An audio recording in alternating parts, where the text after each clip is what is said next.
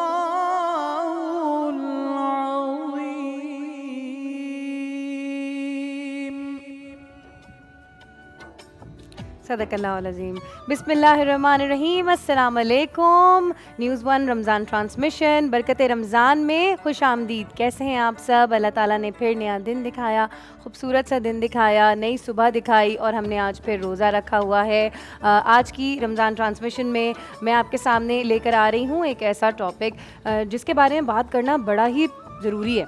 हम लोग जैसे कि मैं शुरू से बात करती आ रही हूँ कि हम लोग वेस्टर्न वर्ल्ड की बहुत ज़्यादा तकलीद करना शुरू हो गए हैं। जैसे जैसे हम उनके रवैये देखते हैं, जैसे जैसे हम उनका कल्चर देखते हैं, हम बहुत कुछ अडॉप्ट करना शुरू हो गए हैं उन चीज़ों में से, जिसकी वजह से हमारी आने वाली नस्ल भी जो है वो तबाही की तरफ जा रही है, जा सकती है, और हम लोग ख़ुद भी इस दलदल में फंसे जा रहे हैं। अल्लाह ताला ने जितने भी अहकामात हमें समझाए, हमें बताए कि ज़िंदगी किस तरीके से गुजारनी है, अपने आसपास के लोगों से कैसा सलूक करना है, तो हमारे घर जहाँ पे हम अपना ख़ानदान बनाते हैं, जहाँ पे हम सारे काम ज़िंदगी के करते हैं, उसके आसपास का जो एरिया होता है वहाँ पे आते हैं हमारे नेबर्स, यानी कि हमारे पड़ोसी। अब इनका कितना ज़्यादा हमारे ऊपर हक है कि आका पाक सल्लल्लाहु अलैहि वसल्लम फरमाते हैं कि जब जिब्राईल अमीन मुझे पड़ोसियों के हकूक़ बता रहे थे तो मुझे लग रहा था कि कहीं ये वसीयत में इनका कोई हिस्सा विरासत का ना दे दे। इसके अलावा अल्लाह ताला उस शख्स से शदीद नाराज़ होते हैं जिसके पड़ोसी उससे तंग हो या वो पड़ोसियों को नाराज़ करता हो। हमें चाहिए कि हम अपने पड़ोसियों के साथ अच्छा सलूक करें, हुस्न सलूक करें, उनके कामों में मदद करें, उनके दुख सुख में शरीक हों। अच्छा, जो हमें बड़े बुज़ुर्ग जो हमें बातें बताया करते हैं अपने ज़माने की और अपनी फैमिलीज़ के बारे में, अपनी मेमोरीज़ बताते हैं, तो वो सबसे ज़्यादा उनमें ये बातें होती हैं कि हमारे एक पड़ोसी हुआ करते थे, यार उस पड़ोसी ने मेरा बड़ा साथ दिया और बड़े बुरे वक्तों में वो मेरे बच्चे संभाला करती थी, और जब मैं ज़रूरत में होती थी तो सबसे पहले वो आके हमारे लिए खड़ी हुआ करती थी। शादी ब्याह में पड़ोसियों का बड़ा हाथ हुआ करता था, बड़ी मदद होती थी कपड़े टांकने में, और वो ढोलकियों में या जो भी दीगर रिवायात होती हैं हमारी, उनमें पड़ोसियों का बड़ा हाथ हुआ करता था। और मैं तो कहती हूँ कि जब मैं छोटी थी तो मुझे याद है कि रिश्तेदार ही लगते थे पड़ोसी हमारे, मगर अब वो सारी रिवायात, वो सारा सिस्टम ख़त्म होता चला जा रहा है। मैं आपको बिल्कुल एक बात सच बताऊँ, बहुत बहुत तल्ख़ हकीकत है कि आजकल साथ वाले घर से भी नाउज़ुबिल्लाह जनाजा उठ के जा रहा होता है, मगर हम लोग उस जनाजे में भी शरीक नहीं होना पसंद करते। हम लोग जानते भी नहीं है कि साथ वाले घर में किसका इंतकाल हो गया। पुरसा जो दिया जाता था, सबसे पहले पड़ोसी आया करता था। जब जिस घर में कोई फौतगी हो जाती थी तो सबसे पहला खाना पड़ोसी के घर से जाता था। ये सारी रिवायात मुझे भी याद हैं, और इतने कम वक्त में हम उन सारी रिवायात को, बल्कि रिवायात नहीं है, ये हमारा दीन है। इस्लाम का मतलब सलामती है, और सलामती सबसे पहले इंसान के घर से शुरू होती है और उसके साथ वाले घरों से शुरू होती है। तो पड़ोसियों के हकूक़ तो इतने ज़्यादा हैं जो आज हमारे उलमा कराम हमारे साथ मौजूद होंगे। सरवत आपा है हमारे साथ। अस्सलाम वालेकुम सरवत आपा, कैसी हैं आप?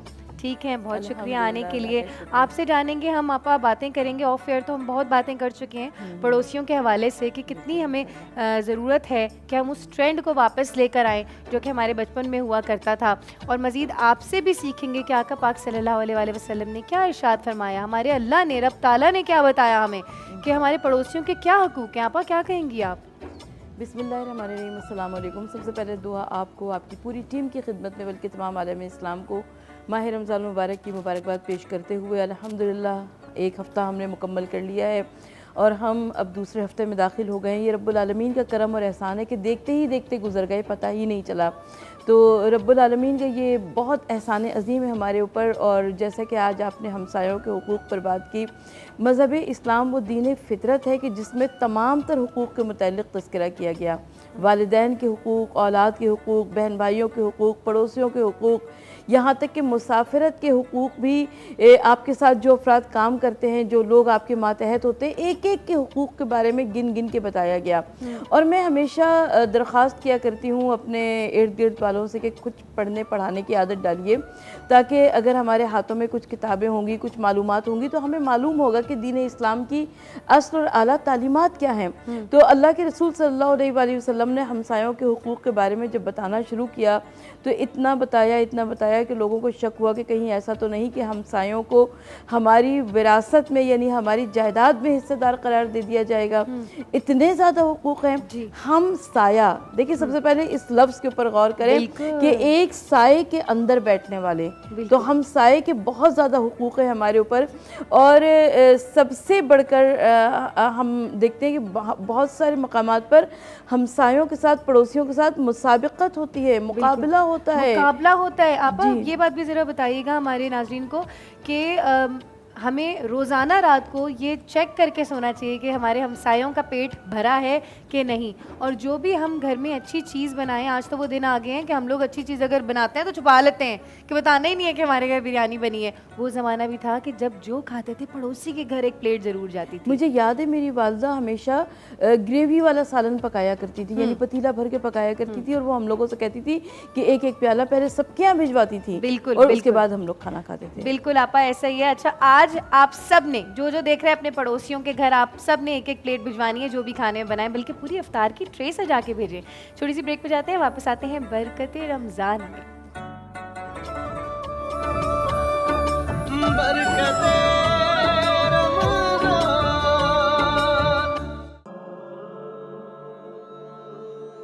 पाकिस्तान की 2/3 आबादी इंतहाई गुर्बत का शिकार है। हुकूमत सेहत आमा के लिए GDP का 1% से भी कम हिस्सा मुख्तस करती है। मुल्क की 45% आबादी को सेहत की सहूलियात मैसर नहीं है और वसाइल की कमी की वजह से इनको इलाज मुआलजे की बुनियादी जरूरियात मिलने के इम्कानात इंतहाई मादूम हैं। नावाकफियत, नाक़िस ग़िज़ा और गैर सेहतमंद तर्ज जिंदगी भी मुख्तलिफ बीमारियों को दावत देते हैं। इन तमाम अवामिल के बायस आज पाकिस्तान नजर की खराबी में मुब्तला मरीजों और नाबीना अफराद की तादाद के हवाले से दुनिया का तीसरा बड़ा मुल्क है। 1984 में 2 तजुर्बेकार कारोबारी अफराद ने बसारत की महरूमी की बीमारी से आजाद कौम का ख्वाब देखते हुए इस मिशन की बुनियाद रखी कि कोई भी मर्द, औरत या बच्चा इसलिए बीनाई से महरूम ना होने पाए क्योंकि वो इलाज के अखराजात बर्दाश्त नहीं कर सकता। 1985 में टंडोबागो में एक इब्तिदाई नौयत के यूनिट से आगाज करते हुए आज LRBT का मुल्क भर में 19 अस्पतालों और 58 अमराज चश्म के मराकज का वसी नेटवर्क मौजूद है, जो इस बात को यकीनी बनाता है कि कोई भी पाकिस्तानी किसी भी एक LRBT मरकज से 3 घंटे से जायद की सफरी मुसाफत के फासले पर ना हो। LRBT में अब तक 4 करोड़ से जायद मरीजों का इलाज और 40 लाख आंखों की सर्जरीज अंजाम दी जा चुकी हैं। LRBT पाकिस्तान की 70% से जायद आबादी की जरूरियात को पूरा कर रहा है। रोजाना तकरीबन 10,500 से जायद मरीज हमारे सहूलियाती मराकज में आते हैं और हम रोजाना की बुनियाद पर तकरीबन 1000 सर्जरीज अंजाम देते हैं। पाकिस्तान में तकरीबन 2 करोड़ 30 लाख से जायद अफराद बीनाई से महरूम हैं, जिनमें से 30 लाख सिर्फ बच्चे हैं। LRBT ने पाकिस्तान में बसारत से महरूमी में 50% तक कमी लाने में मरकजी किरदार अदा किया है। हमारा अगला हदफ इन 2 करोड़ 30 लाख मुंतजिर मरीजों के इलाज के लिए मुनासिब रकम जमा करना है। LRBT गरीब अफराद को इलाज की मुफ्त सहूलियात फराहम करने वाला पाकिस्तान में आंखों की निगहदाश्त का सबसे बड़ा इदारा है। अस्सलाम वालेकुम जी, वेलकम बैक। बरकते रमज़ान में शुरू करते हैं अपना सेगमेंट एक नेकी।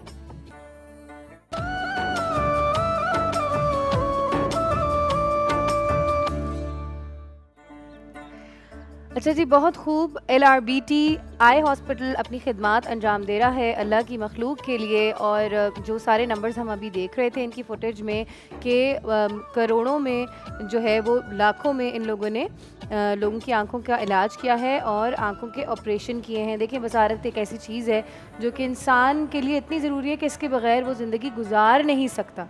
बिल्कुल ऐसा ही है। डॉक्टर मरियम शमीम हमारे साथ मौजूद हैं, जो कि LRBT में डॉक्टर हैं। मज़ीद गुफ्तगू इनसे करते हैं और जानते हैं इस हॉस्पिटल के बारे में। अस्सलाम वालेकुम। Thank you for inviting me. बिल्कुल ठीक है, जज़ाकल्लाह। मुझे बताइएगा अपने हॉस्पिटल के बारे में और किस तरीके से ये कार्य खैर अंजाम दे रहा है।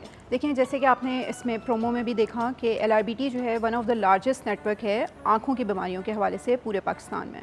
अगर ओवरऑल पाकिस्तान में हम देखें तो हमारे 19 जो हैं वो बड़े हस्पताल हैं और तकरीबन 63 जो हैं वो छोटे क्लिनिक्स और सेंटर हैं, जिससे तमाम तर मरीज़ों का जो इलाज होता है, जो पुअर पेशेंट हैं उनके लिए एब्सोल्युटली इट्स फ्री।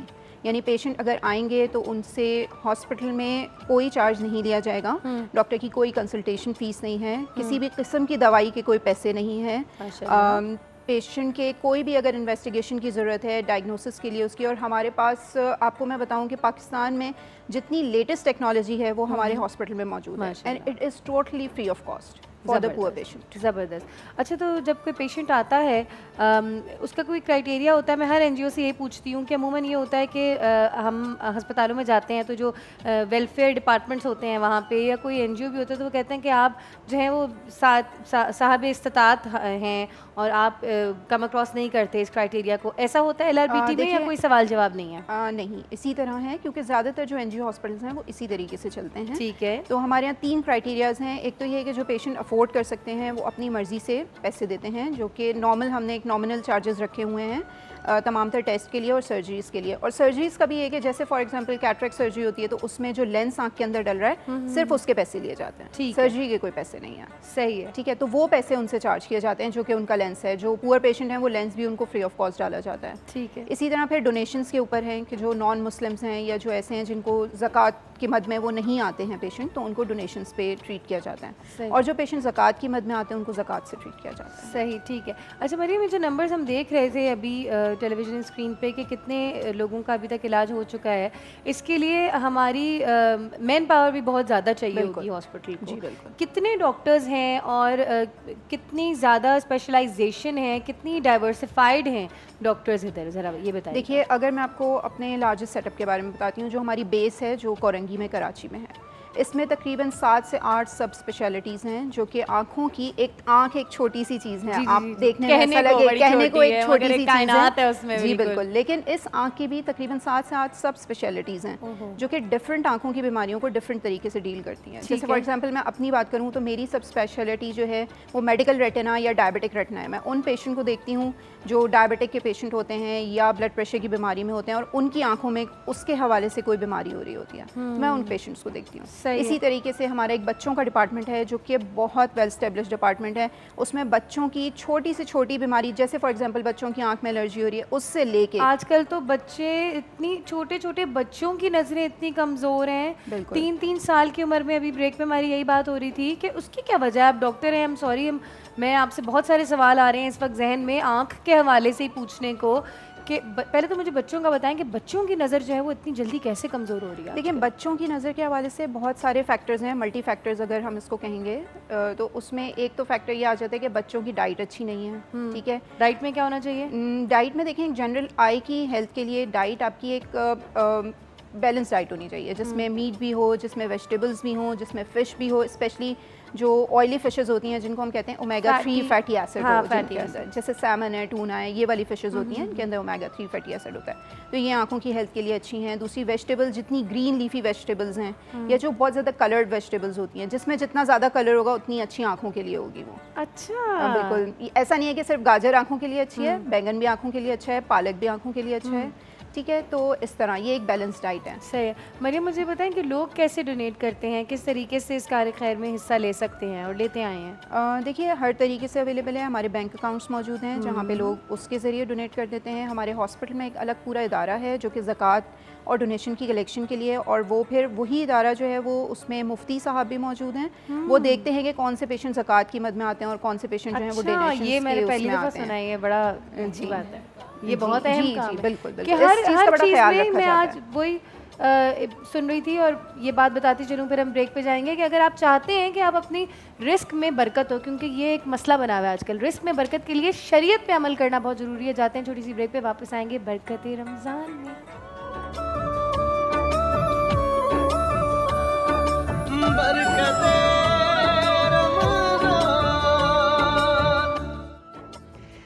खुशामदीद, बरकत रमज़ान। LRBT आई हॉस्पिटल से मेरे साथ मौजूद हैं डॉक्टर मरियम शमीम और बात हो रही थी ऑफ स्क्रीन डायबिटीज़ के हवाले से। अच्छा, आँखों का अस्पताल है तो आँखों की जितने भी प्रॉब्लम्स हैं उसके बारे में डिस्कशन हो रही थी। सबसे पहले हमने डिस्कस किया बच्चों में बहुत कम उम्र में आँखों के मसाइल आ गए हैं जो कि हमने तो पहले नहीं देखे थे। इसके बाद आता है डायबिटीज़। पूरी दुनिया में डॉक्टर साहब मुझे बता रही थी 3rd नंबर पे है पाकिस्तानियों को। और डायबिटीज़ एक ऐसा अलमिया बन चुका है, खुदा के लिए ज़रा अपनी मिठाइयाँ कम करें, ज़रा अपनी चाय में जो 3-3 चम्मच लोगों को मैं देखती हूँ चीनियाँ डाल रहे होते हैं, मैं कहती हूँ चाय पी रहे हो या शरबत पी रहे हो, क्या पी रहे हो, चीनी को कम करें अपनी ज़िंदगी से। शुगर जिन लोगों को है, बुज़ुर्ग जो हमारे घरों में होते हैं, उनको जब हम समझाते भी हैं आपा, तो बुज़ुर्ग जो हैं वो कहते हैं ना, बुज़ुर्ग बच्चे बन जाते और हैं। उनका सबसे मुश्किल काम होता है परहेज़ करना। परहेज़ करना। और मैं तो अपनी वालदा को इतना समझाती हूँ कि अम्मी, वो आधी रात को ना लगता है मुझे कि घर में कोई घुस आया है, तो मैं जाती हूँ, कहती हूँ कौन है? अम्मी कहती है मैं वो मिठाई खा रही थी। अम्मी क्यों खा रही थी? तो क्योंकि उनको हम इजाज़त नहीं देते, तो वो छुप के खा रही होती हैं। तो बुज़ुर्ग अपना ख्याल रखें, क्योंकि डायबिटीज़ सबसे पहले हमारी आँखों पे हिट करता है। और LRBT हॉस्पिटल जो आज एक नेकी के सेगमेंट में हमारे साथ है, यही डॉक्टर मुझे बता रही हैं कि डायबिटीज़ जो है वो आँखों के लिए बहुत ख़तरनाक होता है। और मज़ीद इन्फॉर्मेशन डॉक्टर साहिबा देंगी। जी, जैसे कि आपने कहा कि जो डायबिटिक पेशेंट होते हैं, बेसिकली उनके लिए बड़ा ज़रूरी होता है कि एक तो वो अपनी शुगर ऑफ कोर्स कंट्रोल में रखें। शुगर के साथ जैसे मल्टीपल फैक्टर्स आ जाते हैं, कोलेस्ट्रॉल अपना कंट्रोल में रखें, ब्लड प्रेशर अपना कंट्रोल में रखें। और दूसरा बड़ा इंपॉर्टेंट एक काम है, साल में 1 मरतबा अपनी आँखों का मुआयना ज़रूर कराएं। स्पेशली डायबिटिक लोग, हर डायबिटिक पेशेंट के लिए बिल्कुल, बिल्कुल, कि साल में 1 मरतबा, क्योंकि देखें डायबिटीज़ से जो आँखों की बीमारी होती है, अगर ये बढ़ जाती है, ऐसे मौके पे हमारे पास पेशेंट आए जो हम कुछ नहीं कर सकें, तो फिर वो एक इरिवर्सिबल ब्लाइंडनेस हो जाती है। इरिवर्सिबल होता है ना, ये एक ऐसा नुकसान होता है जिसका कोई अजाला नहीं होता फिर। बिल्कुल ऐसे ही है, पेशेंट्स अपनी आंखें उन बेचारों की ज़ाया हो जाती हैं। हम लोग क्लिनिक में बैठे होते हैं, हमें अफसोस हो रहा होता है ये बताते हुए कि अब हम कुछ नहीं कर सकते, कुछ नहीं कर सकते। और वो कहते हैं ना कि एहतियात जो है वो इलाज से बेहतर होता है। बिल्कुल। बजाय ये कि हम हर अस्पतालों की बाद में जाके दरवाजे पीट रहे हैं, उससे बेहतर ये है कि हम एहतियात कर लें। LRBT आई हॉस्पिटल की ख़ास बात ये भी है कि कैंसर जो होता है, आई कैंसर, अल्लाह ताला सबको अपने रहमो करम के साए में रखे और इन सारी नागहानी आफात और ये तकलीफ़ें और ये सेहत के मसाइल, इन सब से बचाएं अल्लाह ताला। आई कैंसर का भी इलाज किया जाता है LRBT हॉस्पिटल में। डॉक्टर साहिबा बताएं। बिल्कुल, मैं आपको बताऊं, हमारे पास स्पेशली हमारा जो बच्चों का डिपार्टमेंट है, तो दूर दूर से मुराद मतलब ये कि सिंध से, इंटीरियर सिंध से, बलूचिस्तान में, क्योंकि ये कैंसर जो है आँखों का, जिसको हम कहते हैं रेटिनोब्लास्टोमा, ये छोटे बच्चों में होता है। जैसे पैदाइश से लेके 3 साल तक की उम्र के जो बच्चे होते पता हैं। कैसे चलता है? पता इस तरह से चलता है, इसके कुछ चीज़ें हैं। एक तो माँ बाप देख सकते हैं बच्चों की आँख में, जैसे हमारी आँख है इसमें शेड होता है, किसी की आँख ब्राउन होती है, किसी की आँख ब्लैक होती है, किसी की ब्लू होती है, लेकिन सेंटर हर एक का ब्लैक होता है, जो हम जिसको प्यूपिल कहते हैं, ये ब्लैक होता है।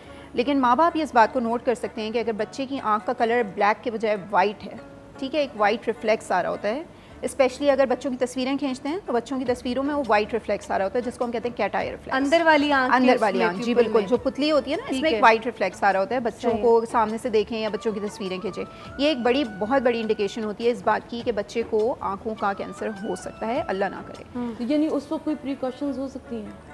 इमीडिएटली आप डॉक्टर के पास जाएंगे। अच्छा, ठीक है। और दूसरी बात यह है कि ये जो कैंसर है आंखों का, ये फैमिलीज में रन करता है। हाँ, मैं उसी तरफ आ रही थी कि क्या ये जो हम कज़न मैरिजेस को खुदारा, ये भी एक अलमिया है। कितने अलमियों पे आवाज़ उठाऊं कि कज़न मैरिजेस से जो बीमारियां पैदा होती हैं, उसके बारे में आप भी डॉक्टर साहिबा बताइएगा। अगर हम लोग तो अगर कोई रिश्ता आ जाए कज़न्स के दरमियान और उससे इनकार कर दिया जाए, तो ये एक जो है ना, वो रिश्तों में दराड़ वाली बात हो जाती है। रिश्ते टूट जाते हैं कि भाई बेटा नहीं दिया, बेटी नहीं दी।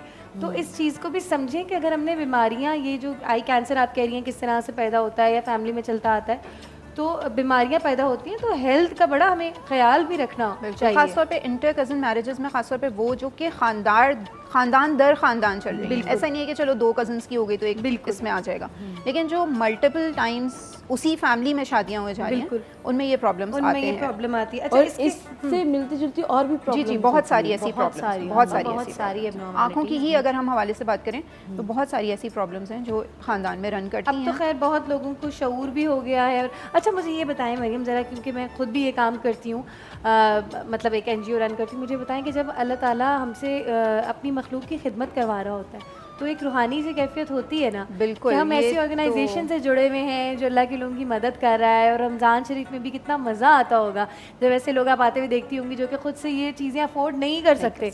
अस्पताल के कितने खर्चे हो गए हैं आपा, सही बात है। आप यकीन करें कि मतलब अगर एक अल्लाह ताला किसी को औलाद देता है, अभी मैं पिछले दिनों देख रही थी कि 5 साल बाद एक लड़की की औलाद हुई, और वो हर साल ना मुझसे मैसेज करती थी, दुआएं करवाती थी। जब भी मैं हज उम्रा पे जाती थी, दुआ करे मेरी औलाद हो, दुआ करे मेरी औलाद हो। अल्लाह ने औलाद दी तो वो वक्त से कुछ पहले हो गई, तो वो आईसीयू में पड़ी है।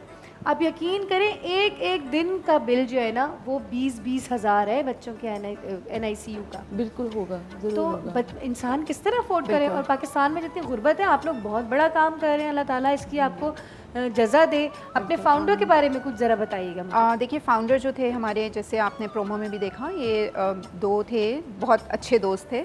आज से 35 इयर्स बैक की मैं बात बता रही हूँ। 1985 में इन्होंने हमारे एक हॉस्पिटल स्टार्ट हुआ, एक ट्रेलर जो होता है उससे, और वहाँ से इन्होंने स्टार्ट करके, और एक जो थे ग्राहम लेटन थे और एक ज़का रहमतुल्लाह ये थे। Beautiful beautiful. और ग्राहम लेटन जो थे ही वाज एन इंजीनियर, और हाँ। वो उन्होंने ये PC डिज़ाइन और ये सारा कुछ, बड़ी उनकी मशहूर बिल्डिंग्स हैं। अच्छा, ये तो बड़ी बड़ी खूबसूरत और बड़ी इंटरेस्टिंग सी कहानी है। देखे थे वो इंजीनियर और काम क्या करके बिल्कुल, चले गए। बिल्कुल। बड़ा बेहतरीन भाई। जाते हैं एक ब्रेकिंग न्यूज़ की तरफ, वापस आते हैं। बरकत रमज़ान में कहीं नहीं जाना, भी खाना बनाना है हमने मिलके साथ। बरकते रमज़ान। अस्सलाम वालेकुम जी, बरकत रमज़ान। ज्वाइन कर चुके हैं हमें मुफ्ती सईद जुल्फ़िकार गिलानी साहब, इसके अलावा सलमान आलम और फ़ायज़ा कामरान, हमारे नात ख्वां भी प्यारे प्यारे यहाँ पे मौजूद हैं। अच्छा, रमज़ान का जो अशरा है वो तेज़ी से आगे दौड़ रहा है, और अब हम सब लोग अपनी दीगर इबादात और दीगर जैसे शरीयत पे हम लोग अमल करते हैं। सबसे पहले आती है जनाब ज़कात, फ़ितरा, सदक़ात हम लोग निकालते हैं। हम लोगों को इस वक्त बहुत ज़्यादा कॉशियस होना है कि हम लोग अपनी एग्जैक्ट परसेंटेज ज़कात की निकालें और सही जगहों पे आगे भेजें। मैं बात कर रही थी अपनी NGO के बारे में, door to life, DOOR number 2 LIFE, जो कि 2014 में इस्टेब्लिश हुई, और तब से अब तक हम लोग हर रमज़ान में स्पेशली अपनी राशन ड्राइव्स करते हैं, रमज़ान ड्राइव्स करते हैं, अफ्तार ड्राइव्स करते हैं। गरीब गुरबा मसाकिन और वो लोग जो कि सफ़ेद पोश हैं, स्पेशली मैं सफ़ेद पोश लोगों पे काम करती हूँ, जो कि अपनी ज़ुबान से नहीं कह सकते, मगर अंदर जो उनका हाल होता है वो और उनका रब ही जानता है।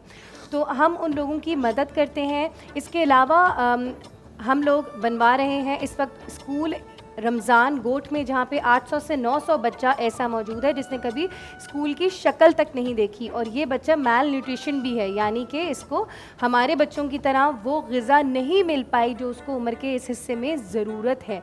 तो मैल न्यूट्रिशन बच्चा है ये, और इंशाअल्लाह ये 800 से 900 बच्चा ज़रूर पढ़ेगा। मुझे ये स्कूल बनाने के लिए आपकी डोनेशन की ज़रूरत है। नीचे दिए गए नंबर पे आप लोग ज़्यादा से ज़्यादा कॉल करें या व्हाट्सएप मैसेजेस भी कर सकते हैं। डोनेट करें डोर टू लाइफ के ऑफिशियल बैंक अकाउंट नंबर पे, ताकि आपके ज़कात, फ़ितरात, सदक़ात और तमाम चैरिटी सही जगह पे जाए। इंशाअल्लाह ये बच्चा आज पढ़ेगा तो कल को बनेगा हमारा रोशन पाकिस्तान। ये बात आपने याद रखनी है। बहुत बड़ा काम है, बहुत बड़ा काम है। शुक्रिया आपा, बस अल्लाह ताला करवा दे, और ये अल्लाह के काम है। देखिए ये जो सारे काम होते हैं ना आपा, ये हम लोग आज की ज़िंदगी गुजारने के लिए करते हैं, मगर ये जो काम मैं कर रही हूँ ये सिर्फ अल्लाह ताला के सामने सुरखरू होने के लिए या अल्लाह ताला को शक्ल दिखाने के लिए कर रही हूँ। बेटा देखो, अल्लाह ताला मुंतखब करता है, इंतखाब करता है किसी इंसान को किसी काम के लिए, और वो बड़ा देख कर उसका इंतखाब बड़ा लाजवाब हुआ करता है। तो हम हैरान होते हैं कि वो कैसे इतने सारे काम कर लेता है, या कैसे उसकी ज़िंदगी में इतना टाइम आता है। तो अल्लाह ताला इंतखाब करता है, और रब्बुल आलमीन जिसका इंतखाब करता है वो उस इंतखाब पर पूरा उतर जाए, ये उसकी कामयाबी होती है। बिल्कुल बिल्कुल। और कल हम लोग बैठे थे तो मुफ्ती साहब से मेरी गुफ्तगू हो रही थी। मुफ्ती साहब बता रहे थे कि सईदों के लिए जो सादात के लिए जो एक निकाला जाता है, जिसे खुम्स भी कहा जाता है। मुफ्ती साहब सही लफ्ज़ इस्तेमाल कर रही हूँ? सादात के लिए खुम्स होता है। खुम्स होता है। हाँ, वो किस तरीके से मुफ्ती साहब हमें उसको मद्देनज़र रखना चाहिए, उसको अंडरस्टैंड कैसे करेंगे? अमूमी तौर पर लोग नहीं करते। हमारे जो बिस्मिल्लाहिर्रहमानिर्रहीम अल्लाहु रब्बु मुहम्मदिन सल्लल्लाहु अलैहि वसल्लम नहनु इबादु मुहम्मदिन सल्लल्लाहु अलैहि वसल्लम, फ़िक़्ह जाफ़रिया में अभी तक खुमुस का तसव्वुर मौजूद है। खुमुस का लफ्ज़ है, असल लफ्ज़ जी खुम्स नहीं है। सही है। कुरान मजीद में जहाँ 10वां पारा शुरू होता है वहाँ पर खुमुस का लफ्ज़ है। सही है। आलू सुन्ना के यहाँ खुमुस का जो तसव्वुर है वो ख़त्म हो चुका है। उसकी वजह ये है कि चूँकि खुमुस माल गनीमत में से निकाला जाता था जंग के बाद, ठीक है, तो अब चूँकि जंगें नहीं होती तो आलू सुन्ना ने खुमुस का जो मामला है वो सादात के लिए ख़त्म कर दिया है। जब होंगी तो आलू सुन्ना ने तो नहीं ख़त्म किया, वो कुरान के हुक्म के मुताबिक अब नहीं हो रहा। अब उसका एक नए अमल बदल ज़रूर है कि सादात की आप ऐसे खिदमत कर दें। कैसे? मिसाल के तौर पे हमारे मुल्क में मादनियात निकलती हैं, ठीक है, आलू सुन्ना आज तक इस बात पर कायम है कि जो मादनियात जो हमारे मुल्क में जितनी भी निकले, चाहे सोना निकले, चांदी निकले, कोई भी धात निकले या पेट्रोल निकले, उसमें से 5वां हिस्सा सादात किराम को देना पड़ेगा। बेशक। वो नबी पाक अलैहिस्सलाम की औलाद हैं और ये पूरी कायनात नबी पाक अलैहिस्सलाम का क्या इस्लामी सदका है। जमहूरियत एक सूरत पाकिस्तान? तो ये है कि सरकारी तौर पर ये काम होना चाहिए, सादात किराम की इस तरीके से खिदमत की जाए, तो वो नहीं की हो रही जाती, है? नहीं की जाती, नहीं की जाए। नहीं की जा रही, कहाँ की जा रही। इस्लामी जमहूरियत पाकिस्तान है सर, क्या हो रहा हाँ, अगरचे हमारे यहाँ बाकायदा आइन में ये मौजूद है, लेकिन उस पर अमल कहाँ किया जाता है? उशर का सारा फंड जो गवर्नमेंट के पास जाता है वो कहाँ जाता है? ज़कात का सारा फंड जो गवर्नमेंट के पास जाता है वो सारा कहाँ जाता है? सही। एक सूरत ये है। दूसरी सूरत ये है कि हम अपने तौर पर सादात किराम की खिदमत करें कि ज़कात, फ़ितरा और उशर से हट के, चूँकि ज़कात माल का मैल है, नबी पाक अलैहिस्सलाम ने इरशाद फरमाया कि ज़कात हिया औसाख़ुन नास, ये लोगों के माल का मैल है, मेरी औलाद को ये नहीं जचता, क्योंकि मेरी औलाद पाक है, तय्यब है, ताहिर सुभान है। अल्लाह, तो सुभान हम अल्लाह। ज़कात नबी पाक अलैहिस्सलाम की औलाद को नहीं दे सकते। आप अलैहिस्सलाम की औलाद को अपनी माली जो ज़ाती जो खिदमत होगी, जो ज़ात से जो हमारे पास माल होगा, वो औलाद रसूल सल्लल्लाहु अलैहि वसल्लम को पेश करेंगे। ये एक सूरत है। फिर इसमें मुख्तलिफ बहुत सारी सूरतें निकलती हैं, वो फिर जैसे जैसे हमारे सामने केसेस आते हैं, इसके अलावा भी बहुत सारी सूरतें हैं, तो फिर वो हम शरई फ़ैसलों के मुताबिक उसका फ़ैसला करते हैं। बहरहाल मैं इस वक्त एक दर्द दिल से, क्योंकि आपने बात छेड़ दी है, मैं दर्द दिल से एक बात करना चाहूँगा। जी सर। सैयदजादियाँ लोगों के घरों पे काम कर रही हैं, अस्तगफिरुल्लाह। लोगों के बर्तन धो रही हैं, आपा नबी पाक की औलाद है, लोगों के घरों पे झाड़ू लगा रही। क्या हमारा ज़मीर ये गवारा करता है कि जिस नबी का कलमा मैंने और आपने पढ़ा है और जिस नबी की बेटी जन्नत के सरदारों की माँ है और जन्नत की मलिका है, उसकी बेटियां आज लोगों के घरों पे झाड़ू लगा रही हैं, अगर हम और फिर वो अपने नसब छुपा रही हैं अल्लाह ज़कात फ़ितरा लेने के लिए कि हम लोग उनकी खिदमत नहीं करते। अल्लाह। वो ज़कात फ़ितरा लेने के लिए अपने नसब छुपा रही है, खुदा के लिए। अपने माशरे के अंदर, अपने गली मोहल्ले के अंदर ज़्यादा दूर ना जाइए, अपनी गली में सर्च कीजिए, आपको ऐसे सादात मिलेंगे। अपने मोहल्ले में सर्च कीजिए, आपको ऐसे सादात मिलेंगे जिनको आपकी इस वक्त आपकी मदद की ज़रूरत है। तो बहरहाल हमें चाहिए कि कोशिश करके सादात नहीं, हम इस किराम- टॉपिक को आगे बढ़ाएंगे, सादात पे बात करेंगे और किस तरीके से इनकी मदद हमने करनी है। जाते हैं छोटी सी ब्रेक पे, वापस आएंगे बरकत रमज़ान में, कहीं नहीं जाना। तू शाहे खूबा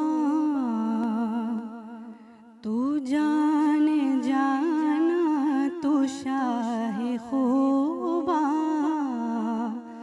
तू जाने जाना है चेहरा उम्मुल किताब तेरा। तू शाहे खूबा तू जाने जाना है चेहरा उम्मुल किताब तेरा। न बन सकी है ना बन सकेगा, न बन सकी है ना बन सकेगा, मिसाल तेरी जवाब तेरा। मुल लैंदी यूसुफ नू खुद आप ही बिक जांदी, अखियां दी सिक लैंदी ठंड सीने च पै जांदी। तक लेती जुलेखा जे, तक लेती जुलेखा जे, तस्वीर मोहम्मद दी ते कहंदी ना बन सकी है ना बन सकेगा, मिसाल तेरी जवाब तेरा। तू सबसे अव्वल तू सबसे आखिर, मिला है हुस्ने दवाम तुमको, है उम्र लाखों बरस की पाई, है उम्र लाखों बरस की पाई, मगर है ताज़ा शबाब तेरा, है उम्र लाखों बरस की पाई, मगर है ताज़ा शबाब तेरा। कौसर भी उन्हीं का है, जन्नत भी उन्हीं की है। कौसर भी उन्हीं का है, जन्नत भी उन्हीं की है। सच पूछो तो अल्लाह की रहमत भी उन्हीं की है दोनों जहां यारों, है दोनों जहां यारों। जागीर मोहम्मद दी न बन सकी है, ना बन सकेगा मिसाल तेरी, जवाब तेरा। और है तू भी साहिम अजीब इंसान, जो खौफ महशर से है हरासा। अरे तू जिनकी है नात पढ़ता, रे तू जिनकी है नात पढ़ता, वही तो लेंगे हिसाब तेरा। अरे तू जिनकी है नात पढ़ता, वही तो लेंगे हिसाब तेरा। न बन सकी है, ना बन सकेगा मिसाल तेरी, जवाब तेरा। तू शाह खूबा, तू जाने जाना है चेहरा, उम्मुल किताब तेरा।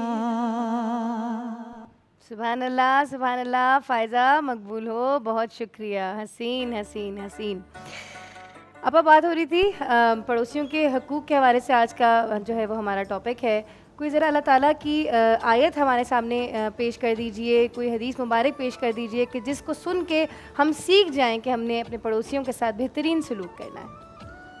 हुज़ूर नबी करीम सल्लल्लाहु अलैहि वसल्लम के पास कुछ लोग आए मदीना नबवी में और कहा कि या रसूलुल्लाह सल्लल्लाहु अलैहि वसल्लम, एक औरत है इस मदीना मुनव्वरा में जो कि रातों को इबादत करती है, दिन को रोज़ा रखती है, मगर इसके बावजूद उसकी ज़बान की तेज़ी से उसके अहले मोहल्ला, उसके पड़ोसी हम हर वक्त नाला और ख़ाइफ रहते हैं। अल्लाह के रसूल सल्लल्लाहु अलैहि वसल्लम ने फरमाया कि बावजूद इसके कि वो रातों को नमाज़ें पढ़ती है, दिन को रोज़ा रखती है, मगर वो जन्नत की खुशबू नहीं सूंघ सकेगी, इसलिए कि उसके पड़ोसी उसकी ज़बान की शर से महफूज नहीं रहते। तो हमको ये चाहिए कि अगर हम चाहते हैं कि हम परवरदिगार आलम के हुजूर में ऐसे बन जाएं जैसा रब्बुल आलमीन चाहता है, तो हमें अपने पड़ोसियों का ख्याल रखना चाहिए। मैं बहुत हैरान होती हूँ दुआ कि अब मोहल्लों का वो तरीक़ा नहीं है जो पहले हुआ करता था। और जिस तरह कि आपने अपने इंट्रो में कहा था कि बराबर वाले को बराबर वालों की ख़बर नहीं होती, जनाजा चला जाता है, लोग शरीक नहीं होते। तो ये कितनी अफसोसनाक बातें हैं, और यही वजह है कि हमारे घरों से खैर व बरकत उठ गई है, हमारे घरों से खुशियाँ चली गई हैं, क्योंकि ये बहुत सारे लोगों के हुकूक आपके ऊपर वाजिब होते हैं, बहुत सारे लोगों का रिस्क आपके साथ होता है। ये जो आप खुशियाँ तकसीम करते हैं, इससे परवरदिगार आलम आपके घर में भी खुशियाँ अता फरमाता है। बिल्कुल बिल्कुल आपा, ऐसा ही है, ऐसा ही है। बात हो रही थी हकूक़ुल इबाद, ख़ुसूसी तौर पे पड़ोसियों के हकूक़ के हवाले से, मगर सबसे बड़ा हक़ जो है हम पे वो इस वक्त इस दौर में सादात का है। और मुफ्ती साहब बात कर रहे थे ब्रेक पे जाने से पहले सादात के हक़ के हवाले से, जो हमने पूरा करना है अपना फ़र्ज़ और उनका हक़। मुफ्ती साहब कन्वर्सेशन को जारी कीजिएगा। मैं यहाँ पर एक बात अर्ज़ कर दूँ, जो बात हमारी अधूरी रह गई थी कि इस वक्त अगर आप सर्च करें ना, तो सादात किराम अपने नसब छुपा रहे हैं जी, इसलिए कि उन्हें ज़कात फ़ितरा मिल जाए। चूँकि सादात जानते हैं कि इस उम्मत ने, जो नबी पाक की उम्मत है, जिसने नबी पाक का कलिमा पढ़ा है, वो अल्ताफ़ हुसैन अली ने बड़ी खूब बात कही थी कि ए खासा ने रसूल वक्त दुआ है, उम्मत पे तेरी आके अजब वक्त पड़ा है। वो दीन जो बड़ी शान से निकला था वतन से, परदेस में वो आज गरीबुल गुरबा है। हम नेक हैं या बद हैं बिलाखिर हैं तुम्हारे, हाँ, हम नेक हैं या बद हैं बिलाखिर हैं तुम्हारे, निस्बत तो बहुत अच्छी है पर हाल बुरा है। इस वक्त हमारा हाल इस कदर बुरा है कि हमें इस बात की परवाह नहीं है कि नबी पाक अलैहिस्सलातु वस्सलाम की आल को हमारी ज़रूरत है। बेशक देखिए ना, हम बड़ी बड़ी देगे, मैं मना नहीं करता, जी, मेरी बात को गलत रंग न दिया जाए। हम इमाम हुसैन लजपाल सरकार के नाम की बड़ी बड़ी देगे चढ़ाएंगे, इमाम हसन लजपाल सरकार के नाम की बड़ी बड़ी देगे चढ़ानी भी चाहिए, लेकिन क्या हमने ये सोचा कि वो इमाम हुसैन का बेटा, इमाम हसन का बेटा जो मेरी गली में रहता है, उसको क्या मेरी तवज्जो की ज़रूरत है? सैयदा खातून जन्नत की वो औलाद जिसको आज मेरी तवज्जो की ज़रूरत है, मैं ये बड़ी बड़ी देगे पका के लोगों को तो खिला रहा हूँ। बिल्कुल। क्या उसके बच्चों ने स्कूल की फ़ीस दी है? क्या उसके बच्चों का स्कूल का यूनिफॉर्म पुराना होकर फट तो नहीं गया? हमने ऐसे ऐसे सादात भी देखे हैं अल्लाह अकबर। कि जिनको स्कूल में नहीं बैठने दिया जा रहा है जिनके बच्चों को, क्यों? कि फ़ीस नहीं दी, क्यों? कि उनके पास यूनिफॉर्म नहीं है। तो क्या कल बरोज़े क़यामत हम इमाम हुसैन लजपाल, इमाम हसन लजपाल सरकार को क्या मुँह दिखाएंगे कि आपकी औलाद तड़पती रही और हम आपके नाम पर लोगों को ऐसे ही खिलाते रहे? सही बात। तो खुदा के लिए आप थोड़ा रहम कीजिए। मेरे आका सल्लल्लाहु अलैहि वसल्लम ने इरशाद फरमाया, सही हदीस है, मुस्तदरक लिल हाकिम में हदीस मुबारका मौजूद है कि आप अलैहिस्सलाम ने इरशाद फरमाया, लव अन्ना रजुलन सफ़िन बैन रुकन वल मकाम सुम्मा सल्ला व साम सुम्मा माता फहुव मुबग़िदुन लि आलि मुहम्मदिन फ़क़द दख़ल अन्नार। फरमाया कि कोई आदमी अपनी सारी ज़िंदगी मक्कतुल मुकर्रमा में काबतुल मुशर्रफा के अंदर रुकन हजर असवद और मकाम इब्राहिम के माबैन गुजार दे सारी ज़िंदगी, एक तरफ हजर असवद हो और दूसरी तरफ मकाम इब्राहिम हो, इस तरह अपनी सारी ज़िंदगी गुजार दे और दिन को रोज़ा रखे और रात को खड़े होकर इबादत करे और फिर उसे मौत आ जाए, उसके दिल में आले मोहम्मद का इतना सा भी बुग़्ज़ हो, अल्लाह ताला उसे जहन्नम में दाखिल फरमाएगा, जन्नत में नहीं जा सकता वो आदमी। अगर हमारे दिल में आले मोहम्मद का, मैं जानता हूँ हमारे दिल में आले मोहम्मद का बुग़्ज़ नहीं है, लेकिन हमारे दिल में आले मोहम्मद के लिए वो हमदर्दी भी तो नहीं है ना, जो हमदर्दी होनी चाहिए अमली तौर पे। हाँ, ज़बानी तौर पे तो हम बहुत बड़े हमदर्द हैं आले मोहम्मद के लिए, बिल्कुल, लेकिन जब हम बात करते हैं आले मोहम्मद की हमदर्दी की तो पहला सवाल ये होता है कि कैसे उनकी खिदमत करें। ज़कात तो हमने दे दी, बल्कि अभी आप फिर बात कर रही थी कि हम लोग ज़कात नहीं देते।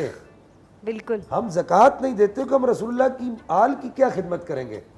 तो खुदा के लिए थोड़ा आंखों को खोलिए, बिल्कुल, और नबी पाक अलैहिस्सलाम की निगाह में सुर्खरू होने के लिए देखिए ना, कल बरोज़े क़यामत नबी पाक अलैहिस्सलाम खड़े हों, सैयदा खातून जन्नत के ये शहजादे लख्त जिगर खड़े हों, मौला अली खड़े हों और वहाँ ये सदा लगे कि ये वो आदमी है जो नबी पाक अलैहिस्सलाम की औलाद की खिदमत किया करता है। सुभान अल्लाह। तो क्या नबी पाक अलैहिस्सलाम खुश नहीं होंगे?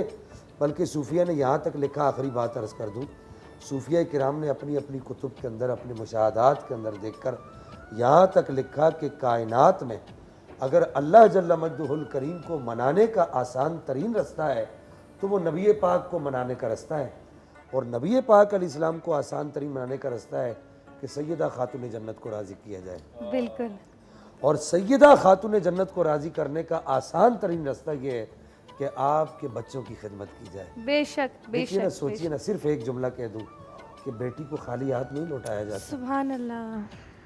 बेटी अगर सर पे दुपट्टा रख के खाली हाथ आ जाए तो वो खाली हाथ नहीं जाती, और सैयदा खातून जन्नत अगर किसी के बारे में ये कह दें कि ये मेरे बच्चों की खिदमत करता है तो क्या नबी पाक निगाह करम नहीं फरमाएंगे? अल्लाह। बस ये सोचकर आले रसूल की खिदमत कर दीजिए, कल बरोज़े क़यामत हम इंशाल्लाह सुरखरू होंगे इंशाल्लाह। बिल्कुल दिल नहीं चाह रहा मुफ्ती साहब की बात को यहाँ पे ख़त्म करूँ, दिल चाह रहा है मज़ीद सुनती जाऊँ और समझती जाऊँ। जाते हैं छोटी सी ब्रेक पे, वापस आते हैं बरकत रमज़ान में।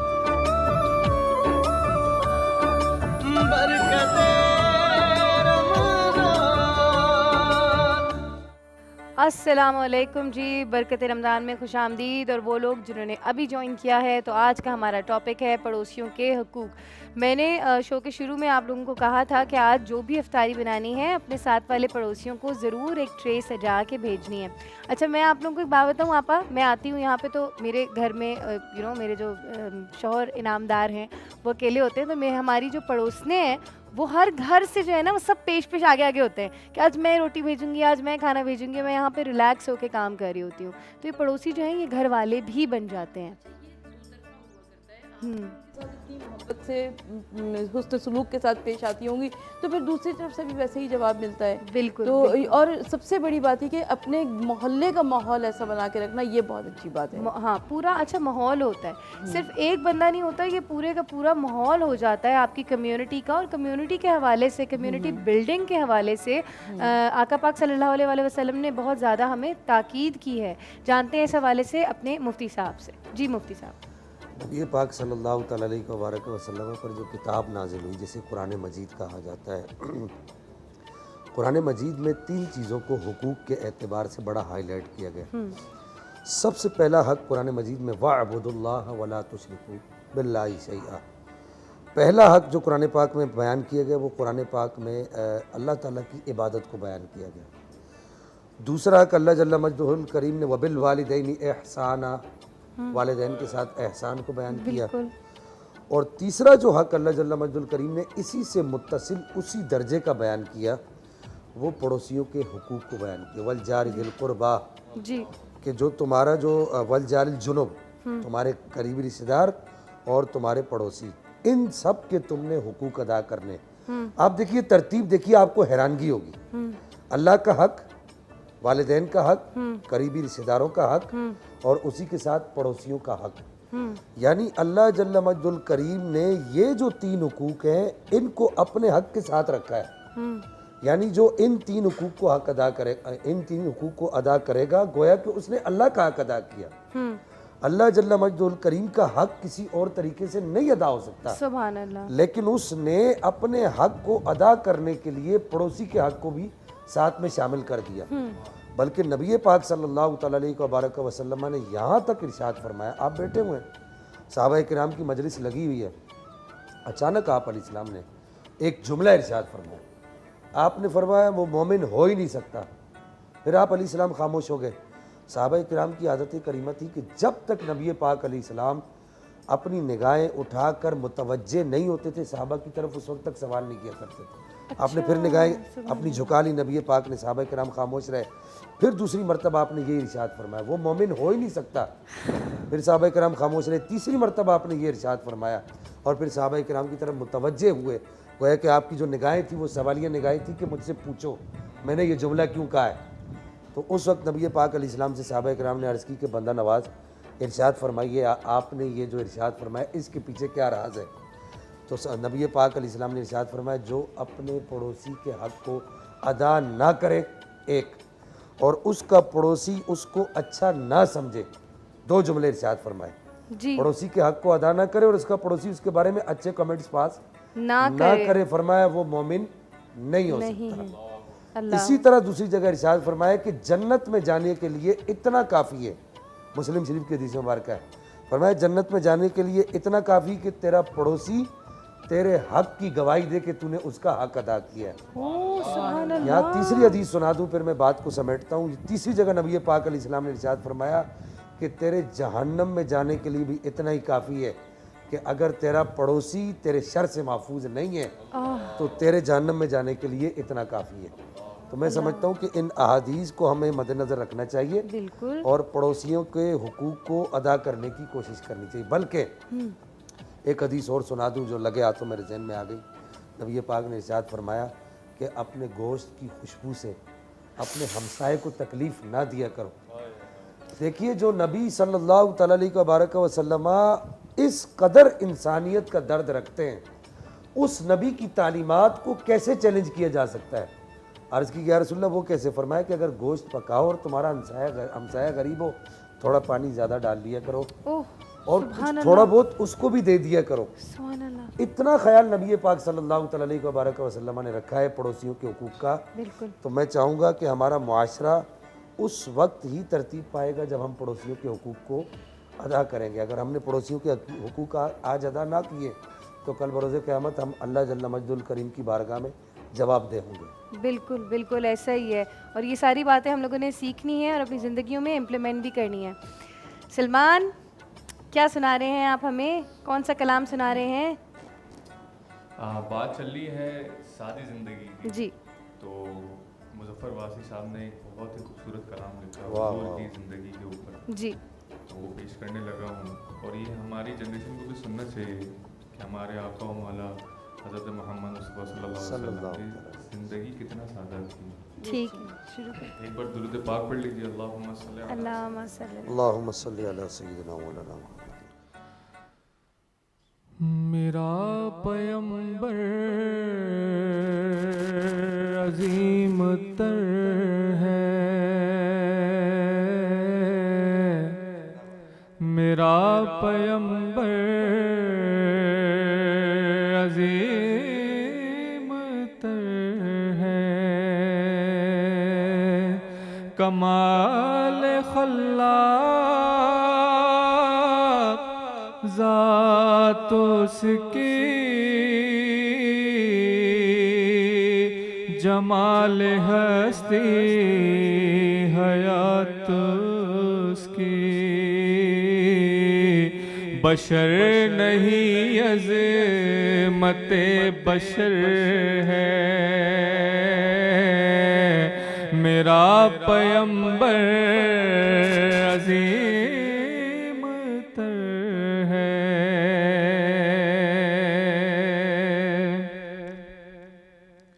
बस एक मशकीज़ा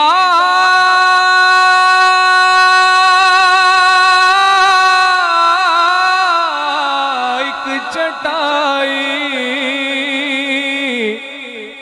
जरा सी जो एक चार पाई, बदन पे कपड़े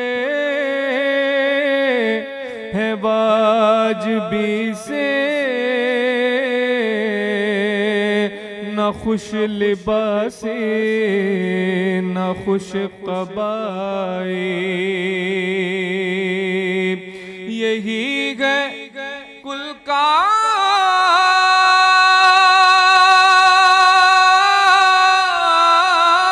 कायनात जिसकी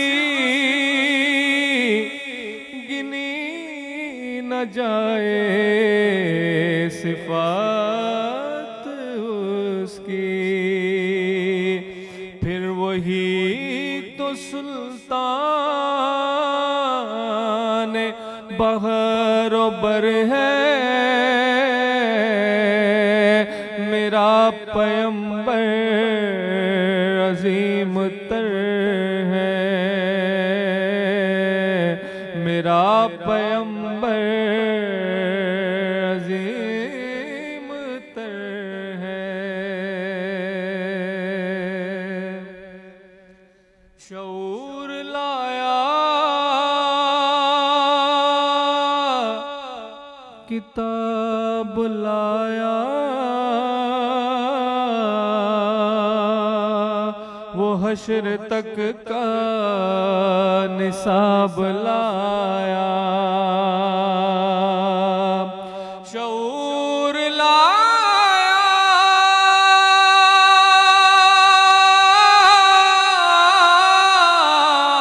किताब लाया,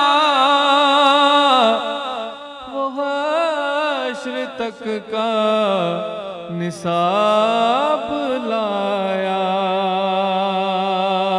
और दिया भी कामिल निजाम उसने, और आप ही इनक़िलाब लाया, वो इल्म की और अमल। अस्सलाम वालेकुम जी, बरकत रमज़ान में खुश आमदीद। अफ्तार मज़ेदार शुरू हो चुका है।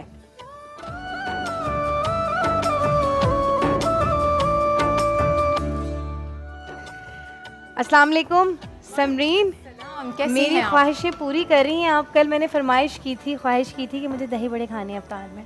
बस आपने ख्वाहिश की और देखिए आज उसको हम बजा लाए। बिल्कुल, और सारी तैयारी हमारे सामने मौजूद है। किस बिल्कुल तरीके से जी। शुरू करेंगे? बिस्मिल्लाह करें। बिस्मिल्लाहिर्रहमानिर्रहीम के साथ अच्छा मैंने ऑयल गर्म करने अभी अभी रखा है। मैं यहाँ पर मैंने सोचा मैं पहले कश्मीर बनास्पति इसमें डाल दें हम थोड़ा सा, ताकि ये गर्म होता रहे और फिर उसके बाद हम बाकी अपना प्रोसेस स्टार्ट करें। इसमें भी ऑयल है? नहीं, इसमें ऑयल नहीं है, पानी इसमें मैंने है। डाला है अच्छा, 1 कप पानी। अच्छा, पानी में हम क्या कर रहे हैं, सबसे पहले हम ये कर रहे हैं कि इसमें हम डाल रहे हैं तकरीबन 2 टेबल स्पून, 1 गिलास पानी में 2 टेबल स्पून भर के हमने डाला है इसमें कॉर्नफ्लावर। अच्छा जी। मैं आपको एक और बात बता दूं कि कराची के सबसे मशहूर दही बड़े बिल्कुल जैसे बनते हैं, हम नाम नहीं ले सकते, आप लोग अपने Exactly. अपने गेस्ट लगाएं, हम वो वाले दही बड़े बना रहे हैं आज। बिल्कुल जी, हम और वही इसीलिए बात मेरा कर ख्याल रहे है कि कॉर्नफ्लावर डला, वरना अमूमन डलता नहीं है बिल्कुल पानी इसकी में। कंसिस्टेंसी जो है ना बड़ी स्मूथ हो जाती है।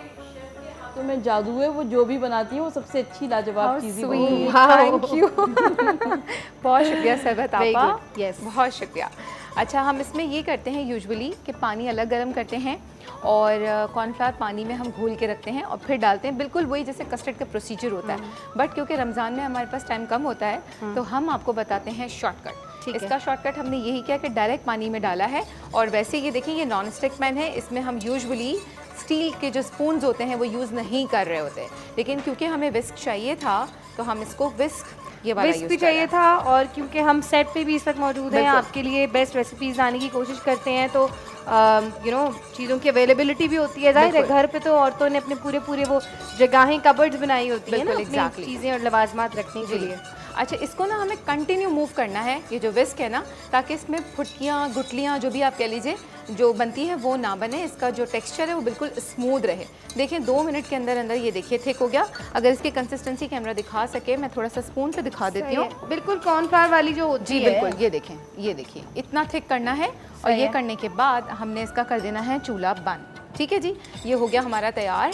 अब हम क्या करेंगे, इसको थोड़ा सा हम इसको ठंडा होने देंगे, रूम टेम्परेचर पे लेकर आएंगे। अच्छा, इसी टाइम अगर आप इसमें शुगर ऐड कर देते हैं ना तो वो जल्दी से डिसॉल्व हो जाएगी और आपको इसमें ज़्यादा मेहनत नहीं करनी ये बना पड़ेगी। क्या रही है? ये दही में डलेगा क्या? ये बिल्कुल दही में डलेगा ना। अच्छा। जी बिल्कुल, ये दही में डलेगा उसकी कंसिस्टेंसी को थिक करने के लिए। ठीक है, और जो स्मूथ सा टेक्सचर आता है। अच्छा, दही का मैं बता दूं, मैंने लिया यहाँ पे आधा किलो दही। 1 कप या 1 पाव दही जो होता है उसमें 2 टेबल स्पून बहुत होती है शुगर। ठीक है जी, हम इसमें डालेंगे 4 टेबल स्पून, 3 और ये हो गए 4। ये 4 हो शीरा गया बन दही जाएगा के ना? बराबर में। नहीं, बिल्कुल भी नहीं। और हमने ये जो कॉर्नफ्लावर डाला है 2 चम्मच हम इसके हिसाब से डालेंगे, क्योंकि मेजरमेंट हम नहीं कर पाते ना, रोज़े में हम इसको चख तो नहीं सकते, तो हमें एक्यूरेट मेजरमेंट पता होनी चाहिए। यानी सब रोजे में चखने की इजाजत नहीं है क्या खाना, अगर ससुराल वाले सख्त हों? मैंने अगर ये बात husband- कहीं से सुनी थी husband कि सख्त है। इजाजत है अगर बिल्कुल। ससुराल या हस्बैंड सख्त हो तो जी। चखने की। हस्बैंड के लिए है चखना। खा जाए। बिल्कुल। हाँ। ऐसा जबान पे रखकर और फौरन- उसको जो है, जो एक आम तौर पे कुल्ली जो कर- खवातीन, जिस तरह हमारी ये शेफ़ हैं जी जो आम खवातीन से हट कर जो काम करती हैं, तो उनको अंदाज़ा होता है। जी तो इतना ये जबान पर रख के उसको भले थूक दें या फिर जी। कुल्ली कर लें, जी। उससे चखने की मिकदार इतना जायज़ है, इसके अलावा जायज़ नहीं। बिल्कुल। वो भी उन खवातीन के लिए जिनके शोहर नामदार मिजाज के सख्त हों। बिल्कुल जी, और मैं ऐसे ये भी अर्ज़ करूँगा कि शोहर जो है मिजाज के सख्त ना हो। आप अगर एक दिन किचन में खड़े होकर काम करें ना, जी। तो आपके सारे रमज़ान का जो सख्ती है ना वो ख़त्म हो जाए। अरे अल्लाह, सही बात है। सही। अच्छा जी, देखिए अब इसको हम रखेंगे थोड़ी देर ठंडा होने के लिए, क्योंकि हमारे पास तो टाइम नहीं है, तो हम स्ट्रेट अवे ये कर रहे हैं कि हम इसमें दही को ऐड करें। अल्लाह, ये बिल्कुल डिफरेंट तरीके से दही बड़े बन रहे हैं। ये जब भी तो इतने डिफरेंट होते हैं, वो वाले भी स्पेशल वाले भी, ये बिल्कुल बनते ऑथेंटिक। differently जी हैं। हाँ, ये ऑथेंटिक रेसिपी। मैं रिपीट कर दूँ, 1 गिलास पानी में 2 टेबल स्पून कॉर्नफ्लावर डाला था हमने, और sugar all together 6 table spoon जाएगी जो हमने इसमें डाली। देखें फ़ौरन से डिजोल्व भी हो सही, गई, सही, ये राइट। डाली। अब ये डाल दिया हमने इसके अंदर दही, ये था आधा किलो, और हमने इसको इसके अंदर अच्छे से इसको मिक्स करना है ताकि ये स्मूथ सा हमारा paste आपा, बन ये जाए। जो डिफरेंट फ्लेवर आता था फायदा ऐसे आता था। ये चूल्हा इस वक्त बंद है या खुला हुआ है? चूल्हा बंद है। चूल्हा बंद है। ये हम इसको रूम टेम्परेचर पे लाएंगे कॉर्नफ्लावर को, फिर दही ऐड करेंगे। हमारे पास नीम टाइम गरम सा नहीं हो है, ना, कोसा सा। बिल्कुल भी नहीं, रूम टेम्परेचर पे आ जाए। अच्छा, बिल्कुल। बिल्कुल ठंडा करके फिर टाइम ना होने की वजह से मैंने अभी डाला है, अदरवाइज हम इसको नहीं डालते। अब है, ये दही करने फिट के गई। बाद, दही फिटने के बाद आप इसको रख दीजिए फ्रिज में। उसके साथ हम क्या करेंगे, चने बॉईल किए हमने, आलू बॉईल करके रखे हुए हैं। अच्छा, और पापड़ी, ये वो भी बनाया हुआ है ना? बेसन बना हुआ है। अच्छा, बेसन का भी बता दें, बेसन मैंने लिया था 1 कप बेसन, उसमें 1 टीस्पून मैंने डाला नमक और एक चुटकी भर के मैंने इसमें मीठा सोडा डाला, अच्छी तरह विक्स से फेंट के रख दिया। आधे घंटे इसको फेंट के रखें। इसकी कंसिस्टेंसी में दिखाना चाहूँगी, ये देख लीजिए इसकी कंसिस्टेंसी कितना थिक है ये पतला नहीं होगा बिल्कुल। अगर पतला रखेंगे तो आपकी जो पकौड़ियाँ हैं, जिनको आप फुल्कियाँ कहते हैं, वो बिल्कुल बह जाएंगी, गोल गोल सी जैसी होती है ना, वैसी नहीं बन पाएंगी आपकी। ठीक है, तो अच्छा, ये है। कुछ लोग होते हैं आपा, हर औरत से हर खाना नहीं बनता। एग्जैक्टली जैसे मैं कुछ औरतों को देखती हूँ कि वो सब पाए बना लेंगी, बिरयानी नहीं बना सकेंगी। स्पेशलिटी दुआ आज ही बिरयानी घर में 12 किलो बिरयानी बना कर आई हूँ माशाल्लाह। और वैसे मैं खुद बड़ी बिरयानी एक्सपर्ट हूँ। क्या बात कह रही है, हैं आप? क्या मगर बात ये है। दही बड़े नहीं बनते मुझसे। पता नहीं कौन सी कोई दुश्मनी है दही बड़ों की मेरे साथ। मैं सच बता रही हूँ आपको। क्या खिलाएंगी तो पता चलेगा। खिलाऊं आपको? बिल्कुल, खिलाएंगी तो पता चलेगा ना। भाई यहाँ देखिए, मैं एक फंस दिन गई। मेरी छुट्टी होनी चाहिए ना। जरूर खिलाऊंगी। सरबत आपा, एक दिन मेरी छुट्टी होनी चाहिए। हम दुआ से क्यों ना करवाएं कुकिंग उस दिन? हाँ, करवा ले है ना? ठीक है, एक प्लान दिन करते हम हैं। टेस्ट करेंगे कि दुआ जो है, जो चीज़ भी आप बनाना चाहें, कुछ भी जो आप अच्छा सही बनाते है, हैं। ठीक है ना, है, done। परफेक्ट हो गया। अच्छा जी, अब हमारा जब तक यहाँ ऑयल गर्म हो रहा है, मैंने इसके बारे में आपको बता दिया। इसकी कंसिस्टेंसी हमें बहुत ज़्यादा थिक रखनी है। अच्छा, उसके बाद ये देखिए दुआ, ये आई होप आपको समझ आ गया होगा कि ये क्या है। ये हमने पापड़ी तो पापड़ी बनाई ऊपर डालनी है ना? हाँ, लेकिन ये पापड़ी है क्या? पापड़ी क्या है? क्या नमक है? पा रहे हैं क्या? नहीं, ये है मांडा पट्टी, जो समोसे और रोल की साइड्स हाँ, बच जब जाती ये तो हैं। पतली पतली है। जी, तो आप इसको डिफरेंट शेप्स में काटें, square, rectangular, Oh my triangular काटें और ये घर में बनाएं। ये बुजुर्ग हजरात या जिनके दांतों का प्रॉब्लम है, जिन्हें सॉफ्ट पापड़ी चाहिए होती है, ये देखें ये कितनी छोटी soft सी है। ब्रेक लेते हैं और देखें। वापस आते हैं अपने, फिर दही बड़े जारी रखते हैं और फिर अफ्तार के टाइम खाएंगे।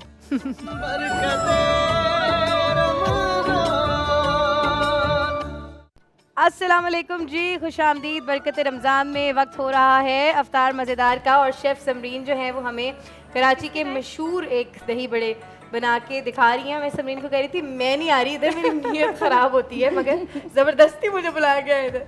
और ये देखिए, चाट मसाला नहीं, दही बड़ा मसाला अलग होता है ना? बिल्कुल होता है। ये कितनी क्यूट सी चीज़ में रखा है। जो छोटी छोटी चीज़ें होती हैं उससे लुक आ जाता है ना, Look एक आ जाती दस्तरखान है। पे, टेबल पे आपका। बिल्कुल, अच्छा, ये स्टेप मुझे दिखाना था, वरना लोग कहेंगे कि ये कैसे बनाए गोल गोल।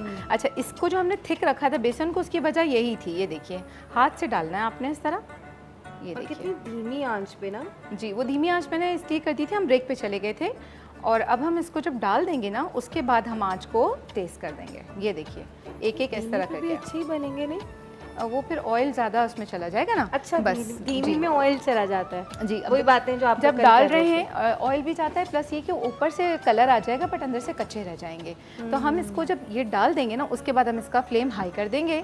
सब डालने के बाद, अभी तो हमने थोड़े से बचाए थे, जब पूरा भर जाता है ना आपकी कढ़ाई, तो फिर आप मतलब उसका टेस्ट कर दें। हर दही बड़े का साइज जो है ना, आप देखें एग्जैक्टली सेम, थैंक यू। हाथों से बना हुआ है। और वो असल में तजुर्बा जो है ना, वो बड़ा कुछ कह देता है। Practice makes the man perfect. Yes, Right? You are perfect at your thank you. Work. अच्छा देखें, अब ये इसके बाद ये मीठे स्टेप हमने दही निकाला, इसको हम लाएंगे रूम टेम्परेचर पे। उसके बाद हम इसको पानी में डाल देंगे। अच्छा, रूम टेम्परेचर पे? बिल्कुल, क्योंकि अगर आप गर्म डालेंगे ना, तो इसके अंदर गुठली आ जाएगी। समीन, शर्म का मकाम है मेरे लिए वैसे, मुझे कहीं मुंह छुपा लेना चाहिए, क्योंकि अगर आप मेरे दही बड़े देख लें तो आप तो इस पानी के अंदर डूब जाएं। देखिए, अगर टेस्ट सही होता है ना, सलमान को बड़ी हंसी आ रही है। डायरेक्टर साहब कट करें इसको। तो सलमान से पूछिए कि अपने घर में दही बड़े कैसे बनते हैं। सब नॉर्मल होते हैं। अच्छा जी, देखें, इसको हम पानी में डिप करते हैं तकरीबन 3 से 4 मिनट के लिए, ताकि ये पानी इसमें अच्छे से सोक हो जाए। पानी जब सोक हो जाएगा, फिर हम इसको हाथ से कितनी देर के लिए? 3 से 4 मिनट। 3 से बट 4 ज़्यादा मिनट। छोड़ेंगे ना तो ये फट जाएंगे। ठीक है जी, आपने इस तरह जब आपने हाथ लगाए, ऊपर से क्रिस्पनेस खत्म हो गई, इसका कड़कपन खत्म हो गया, सॉफ्ट हो गए, आपने हाथ से ऐसे निचोड़ा, निचोड़ने के बाद आपने भी ऐसे कि निकाला। टूटे नहीं। बिल्कुल सॉफ्ट हाथ से यूं रख के ना हमने इसको इस तरह निचोड़ना। ये देखें, पानी निकल गया। पहले प्लेट में निकालेंगे, उसके बाद अब हम इसकी सैम्पलिंग बताते हैं आपको। आपने ये ले लिए 1 कप चने हैं, ये बॉइल्ड हैं। चने बॉईल करने का बहुत अच्छा तरीका ये है कि आप रात में नॉर्मल तरीका जो तो है इसको भिगो दें और उबालते वक्त इसमें थोड़ा सा मीठा सोडा डाल दें। 1 कप हमने इसमें डाल दिए आलू, और उसके बाद हमने, अच्छा आलू में कुछ भी नहीं है, हाँ नमक वगैरह हमने नहीं डाला, क्योंकि इसका टेस्ट जो है इसी से आएगा दही बड़ों से। बिस्मिल्लाह। अब हम इसमें डालेंगे दही। एक काम करते हैं, इसको उठा लेते हैं। ओए होए होए होए, जुल्म हो रहा है, जुल्म। न्यूज़ 1 के सेट पे हो रहा है जुल्म। मीठे दही बड़े बना रहे हैं हम जी। अच्छा, आधा हमने दही डाल दिया। अच्छा, क्योंकि हम वेट कर रहे थे तो बस अब हम इसको निकालते हैं जल्दी से, और निकालने के बाद दोनों हाथ से यूज़ करके क्विक। अच्छा, थोड़ा सा इसमें टाइम इसलिए लग जाता है, वजह उसकी ये है कि हमें इसको अलग अलग निकालना पड़ता है। वैसे जिनको प्रैक्टिस है, जैसे मुझे है, सॉफ्ट होते जाते हैं, मैं 2-2 की बजाय 4-4 भी एट ए टाइम उठा लेती हूँ ना, हाथ में 6-6 भी उठा लेती हूँ, डिपेंड करता है। ठीक है जी, ये देखें दुआ, आप उठाइए हाथ में, आपको अंदाज़ा होगा कि ये कितने सॉफ्ट हो चुके हैं। नहीं, ये मैं देखें। नहीं चाहती कि मेरे दही बड़े हाथ से निकले तो टूटे हुए सब देखे। बहुत सलमान हंस रहा है। अब मैं इसको दिखाती हूँ, ये सारे मैंने उठाए हैं एक साथ। जबरदस्त, ये देखिए ये हुई ना बात। कितने प्यार से मैंने ये देखिए, नचोड़े हैं, ये बिल्कुल, देखें। डाल दीजिए इसमें। ठीक है जी, जब तक मैं ये भी निकाल लेती हूँ। ये हो ये गया। देखो सलमान, क्या बात है दुआ, ज़बरदस्त। मुझे भी ठीक है कोई जी। काम आता है जिंदगी में। बिल्कुल आता है, क्यों नहीं आता। आप पूरा माशाल्लाह घर संभालती हैं दुआ, बल्कि आप तो डबल काम करती हैं ना, आप तो वर्किंग लेडी भी हैं, इज़न्ट इट? यस। अच्छा जी, ये हो गया जनाब, ये हो गए आपके दही बड़े तैयार। और अब हम इसमें क्या करेंगे, इसके ऊपर हम डाल देंगे थोड़ा सा चाट मसाला। ठीक है जी, ये हो गए हमारे दही बड़े तैयार। एंड देन अच्छा, पापड़ी हम ऊपर से नहीं डालेंगे, वो हम सर्विंग के टाइम पे जिसको डालनी है वो खा लेंगे। ये हो गए आपके दही बड़े तैयार। अच्छा, अफ्तारी के टाइम पे ऐसे बात करनी नहीं चाहिए, बड़े बहन भाइयों में ना छेड़छाड़ भी होती है। अच्छा हैं, तुमने रोजा नहीं रखा, तुम अफ्तारी पे नहीं बैठोगी। तुम्हें मैंने खाते हुए देखा था। अम्मी ये झूठ बोल रही है, इसका रोजा था ही नहीं। इस किस्म की बड़ी बातें होती हैं, है ना। और लोग ना प्लेटें भी गिन रहे होते हैं ना। हमारे तो बहन भाइयों में बड़े फसादात होते हैं अफ्तारी के टाइम पे। अच्छा, ओके, चले जी, ये थी आज की रेसिपी। और ये आप डालें ना यार, मतलब ऊपर डाल दूं? हाँ अच्छा, ना। वो थोड़ा सॉगी हो जाएगी, मैंने कहा सर्विंग अच्छा, के टाइम सॉगी हो जाती है हाँ, ऐसे सॉफ्ट ही। हो जाएगी ना, Learn क्योंकि ये कर रहे ऑलरेडी हैं ना हम, बहुत देखें। सॉफ्ट है। ये देखें, ये इतनी सॉफ्ट है, जिनके दांत नहीं हैं, जो पापड़ी नहीं इंजॉय कर सकते, ये वो भी खा सकते हैं। खा सकते हैं, ठीक है। बिल्कुल, अच्छा, बच्चों के शेप्स साथ आप बुजुर्ग इसकी भी खुश। सर्कल में काट लें, क्योंकि मांडा पट्टी है ना, आप उसको सर्कल किसी भी चीज़ के कैप से, बॉटल के कैप से कटिंग कर लीजिए।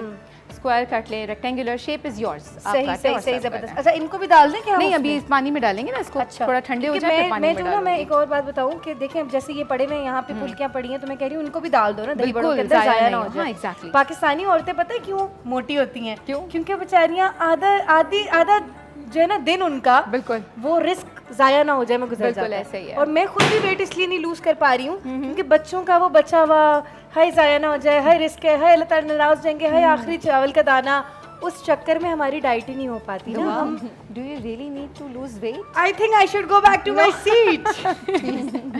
ओके जी। अच्छा जी, आपा पड़ोसियों के हकूक़ के हवाले से बात हो रही है और आप हमें बता रही थी, आपने बड़ी खूबसूरत सा वाक़या हमारे सामने पेश किया, हदीस बयान की पड़ोसियों के हकूक़ के हवाले से।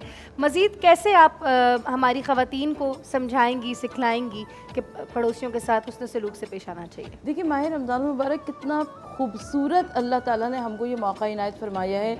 हम किसी के घर अफ्तारी भिजवा सकते हैं, हम किसी को, जैसे कोई वर्किंग वूमेन है, जैसे आपके अहले पड़ोस आपके घर वालों को पूछ रहे हैं, उनकी लिए अफ्तार वगैरह भिजवा रहे हैं, तो बिल्कुल ऐसे ही हमारे पास ये माह रमज़ान मुबारक मौजूद है। हम एक दूसरे के दुख दर्द में शरीक हो सकते हैं, एक दूसरे की खुशियों में शरीक हो सकते हैं और हक़ हमसायगी अदा कर सकते हैं। इसलिए कि ये हक़ हमसायगी, हक़ पड़ोस, पहले ज़माने में अगर किसी एक घर में शादी हुआ करती थी तो 8 घर आगे तक लगता था जैसे हमारे ही घर में शादी हो रही है। अब तो बराबर वाले घर को ही नहीं पता होता कि किस घर में क्या हो रहा है। तो ये सारे जो इवेंट्स हुआ करते हैं, अगर इसको हम इनमें हम सामने पेश आए अपने, है ना, बिल्कुल ऐसे ही। अच्छा, मुफ्ती साहब हमारे साथ मौजूद हैं, इनका ताल्लुक जिस जगह से है, जैसे कि उन्होंने खुद हमें बताया था कल जब बता रहे थे कि हमारी अफ्तारियाँ किस तरह होती हैं, पालक पकौड़ों का आपने जिक्र किया, वहाँ में और कराची में लोगों में भी बड़ा फ़र्क है ना। मानसेरा मेरा ख्याल है आपने फरमाया था। मानसेरा ये शुमारी इलाका जात के पी के जितना भी है, जी जी जी, ये सारा, इसमें फिर बहुत सारे सूबे हैं, हाँ, फिर ज़िले हैं, ज़िला हज़ारा है, इसी तरह ज़िला पेशावर है, ये बहुत सारे ज़िले हैं इसके हाँ। अंदर। तो वहाँ पे पड़ोसियों के साथ कैसे मामलात होते वहाँ हैं? जैसे अभी आप बात कर रही थी कि पहले शादी होती थी तो दूर दूर तक पता लगता था, 8-10 घरों तक पता लगता था कि शादी हो रही है। अल्हम्दुलिल्लाह आज तक वहाँ पर ये रस्म कायम है, मौजूद है। अगर एक घर में शादी होती है तो सारे घर के, सारे गांव के, जिस घर में से आप चाहें, आपको बर्तन चाहिए हो, आप उठाकर ले जा सकते हैं। जिस घर से आपको अगर कोई चारपाई वगैरह चाहिए, बिस्तर चाहिए, चूँकि मेहमान बहुत आ जाते हैं, आप समझती हैं हमारे वो एक गांव देहातों का जो एक कल्चर है, वो एक बड़ा एक सादा और बड़ा मोहब्बत वाला कल्चर होता है। वो वो जिस तरह वो किताबों में पढ़ते हैं जी, वो दरख्तों के नीचे बैठे हैं तो वो 2-4 लोग उधर बैठे हैं, तो वो एक अजीब सा एक माहौल होता है। तो वो फिर रात को जब कहीं किसी का बिस्तर कम पड़ गया तो किसी के घर से भी आप जाके बिस्तर उठा के लाएं, खाने के बर्तन कम पड़ गए तो खाने का बर्तन, यहाँ तक कि अगर आपके घर पे खाना कम पड़ गया तो आप किसी को भी, अपने पड़ोसी को या 8-10 घर छोड़ के भी किसी को आप कह सकते हैं कि जी 2 लोगों का खाना आप बना दें, 2 लोगों का आप बना दें, मेरे घर पे इस तरह 10 मेहमान आ गए, तो वो सारा काम इस तरीके से बांट लेते हैं। अभी मेहमान बातें ही कर रहा होता है और खाना भी पहुंच जाता है। यानी ये एक यूँ समझिए कि अल्हम्दुलिल्लाह आज तक वो पुरानी अक़दार और वो पुरानी कदरें और पुरानी मोहब्बतें और वो पुराना जितना सिस्टम है वो सारा बाकी है। मुफ्ती साहब, पड़ोसियों के साथ पर्दा भी जो है, जैसे मर्द हजरात हैं, अब खवातीन बाहर निकल रही हैं तो अपनी कैसे वो सिलसिला कैसे जारी रखना है, मतलब किन चीज़ों को अवॉइड करना है? जैसे आप किसी के घर में झांक नहीं सकते, इसके बारे में भी एक हदीस है, बयान कर दें। मैं ये अर्ज़ कर दूं कि गैर महरम से पर्दा तो है ही है, हिजाब तो वाजिब आम तौर पे। जी हाँ, गैर महरम से पर्दा है ही है। हमारे आम तौर पर यह है कि जब पड़ोसियों से बेतकल्लुफ़ी होती है तो फिर ख़वातीन का वो पर्दे वाला जो एक सिलसिला है वो ख़त्म हो जाता है। देखिए, इस्लाम एक इतना खूबसूरत मज़हब है। आपको याद होगा कि मोटरवे पे एक हादसा हुआ था किसी खातून के साथ। इसी तरह एक न्यूज़ चैनल पर मुझे मदऊ किया गया और मुझसे पूछा गया कि आप क्या समझते हैं कि इसकी वजूहात क्या है। तो मैंने ये अर्ज़ किया कि मुझे इसकी जो वजूहात समझ आती है वो मेरे नबी पाक सल्लल्लाहु अलैहि वसल्लम की वो हदीस नज़र आती है कि आप अलैहिस्सलाम ने इरशाद फरमाया कि औरत अपने महरम के बगैर 1 मील से ज़्यादा का सफ़र ना करे। वाकई? जी हाँ, ये हदीस मुबारक है।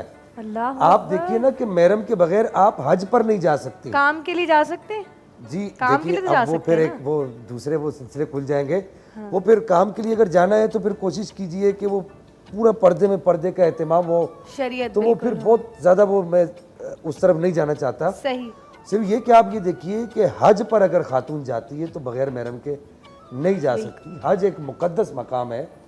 तो इस्लाम इतना एक मुक़द्दस और मुतबर्रक दीन है कि जहाँ वो पड़ोसियों के हुकूक को मद्देनज़र रखता है, वहाँ औरत की चादर और चारदीवारी के तहफ़्फ़ुज़ को भी पामाल होने से बचाता है।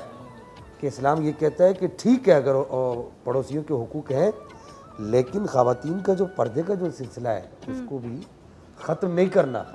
देखिए ना, उम्महातुल मोमिनीन तशरीफ़ फरमा है और एक नाबीना साहबी नबी पाक अलैहिस्सलाम की बारगाह में हाज़िर होते हैं और उम्महातुल मोमिनीन हाज़िर खिदमत हो जाती हैं। तो नबी पाक अलैहिस्सलाम इरशाद फरमाते हैं इनसे पर्दा करें।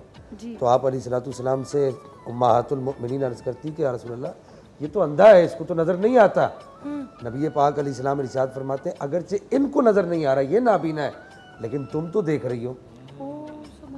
तो आप ये देखिए कि शरअ शरीफ इन चीज़ों का कितना एहतमाम। और मैं ये भी अर्ज़ कर दूँ कि जहाँ शरअ इन चीज़ों का एहतमाम करती है, उसके साथ साथ शरअ इसकी जो अगले जो एहतमामात हैं और इसके जो अगले जो यूँ समझिए के नुकसानात हैं, उनसे बचने के लिए शरअ इन चीज़ों का एहतमाम करती है। सही बात है। देखिए ना, आज हमारे माशरे के अंदर जो बिगाड़ है और हमारे माशरे में इस वक्त जो एक कोर्ट मैरिज का जो तस्वुर कायम हो चुका है, बिल्कुल मैं समझता हूँ कि उसकी एक वजह ये भी है कि हमने पर्दे के जो लवाजमात हैं उनको ख़त्म कर दिया और फिर आहिस्ता आहिस्ता ये एक ऐसा दरवाज़ा खुल जाता है जिसे हम बंद नहीं कर सकते। और फिर हम आकर मुफ्ती साहब के साथ, पीर साहब के पास, या जैसे आप अभी बात कर रही थी, और ये कहते हैं कि औलाद नाफरमान हो गई। हम क्या करें? कोई तावीज़ दे दें, कोई दम कर दें, कोई वजीफ़ा बता दें। तो देखिए, औलाद को नाफरमानी से बचाने में आपका अपना किरदार है। सही। आप अपना किरदार भी अदा कीजिए, पड़ोसियों के हुकूक को मद्देनज़र रखिए, लेकिन उसके साथ साथ आप पर्दे का जो हुक्म शरई है, कुरान का जो हुक्म शरई है, उसको भी मद्देनज़र रखिए। यहाँ पर एक बात, आखिरी बात अर्ज़ कर दूँ। नहायत मैं समझता हूँ कि इस बाब के अंदर अहम बात है कि ख़वातीन में ये एक यूँ समझिए कि एक अजीब व गरीब सा ये सोच पाई जाती है कि अगर हम पर्दा ना करें तो क्या होगा। पर्दा तो दिल का होता है। और एक मशहूर वो शेर भी है कि हया आँखों में हो तो पर्दा दिल का काफ़ी है, नकाबों में भी होते हैं इशारे बे हयाओं के। तो सैयदा खातून जन्नत से बढ़कर आँखों में किसी के हया नहीं होगी। सुभान सैयदा का आंचल किसी गैर महरम तो दूर की बात, सैयदा का आंचल कभी सूरज और चांद सितारों ने भी नहीं देखा। तो उसको मद्देनज़र रखिए। सुभान अल्लाह, सुभान अल्लाह। गुफ्तगू को जारी रखेंगे, मज़ीद चीज़ें सीखेंगे, समझेंगे अपने उलमाए कराम से। वापस आते हैं एक छोटी सी ब्रेक के बाद बरकते रमज़ान में।